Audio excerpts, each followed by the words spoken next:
আজ আমাদের Indian secular front Paschimbanga রাজ্য কমিটি আমরা বৈঠকে বসেছিলাম। সেই বৈঠকে আমাদের পশ্চিমবঙ্গের বর্তমান পরিস্থিতির সার্বিক আলোচনা হয় এবং সেই আলোচনা তো সবসময় সবকিছু পাবলিক ডোমিনে বলা যায় না, কিন্তু আমরা এটুকু আলোচনা করেছি সাংগঠনিক প্রক্রিয়ার উপর বিশেষ করে আমরা জোর দিয়েছি। বিশেষ করে বিভিন্ন বুথ স্তরে আমাদের একটাই প্রশ্ন উঠে আসছে যে আমরা আগামী পঞ্চায়েত নির্বাচনে আমরা আমাদের রাজনৈতিকভাবে কি ভূমিকা হবে। আমরা আজকে আলোচনার মধ্য দিয়ে এটাই উঠে এসেছে যে আমরা আগামী পঞ্চায়েত নির্বাচনে পশ্চিম বাংলার আমরা একক শক্তিতে লড়াই করতে চাই এবং একক শক্তিতে লড়াই করার ক্ষেত্রে আমি আমাদের বুথ স্তরের কর্মী, দরদি বন্ধু, সমর্থক, নেতৃত্ব তাদের কাছে বিশেষ করে আবেদন, আমাদের সাংগঠনিক যে প্রক্রিয়া চলছে এবং সাংগঠনিক প্রক্রিয়ার মধ্যে বুথ কমিটি এবং আমাদের পঞ্চায়েত কমিটি এবং আমাদের ব্লক কমিটি যেভাবে গঠন হচ্ছে সেই প্রক্রিয়া আমাদের নিজস্ব একক শক্তিতে আমাদেরকে চালিয়ে যেতে হবে।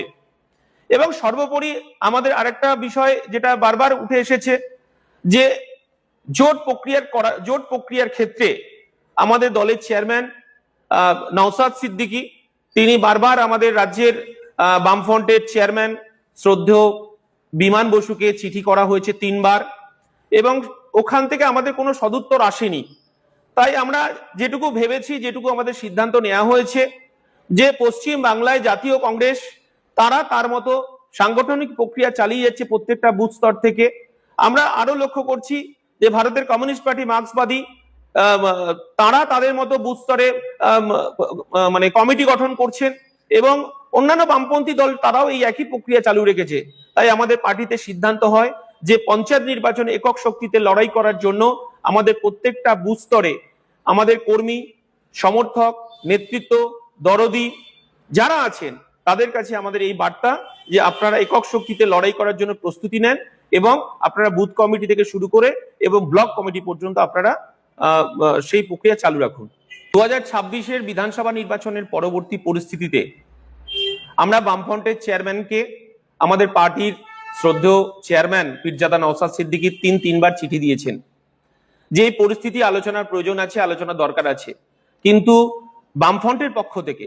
কোনরূপ আলোচনা সাড়া আমাদেরকে এখনো পর্যন্ত দেওয়া হয়নি।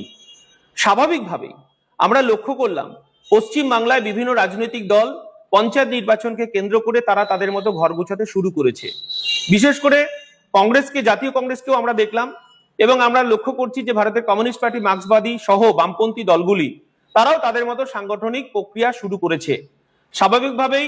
আমরা আমাদের পার্টির দরদি বন্ধু, সমর্থক, নেতৃত্বের কাছে আমাদের আবেদন, আমাদেরও পঞ্চায়েত নির্বাচনকে কেন্দ্র করে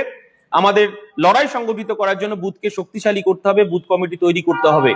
এবং আমাদের এককভাবে লড়াই করার প্রস্তুতি রাখতে হবে। এটাও আমাদের জেনে রাখা দরকার যে আমরা চিঠির সদুত্তর এখনো পর্যন্ত পাইনি,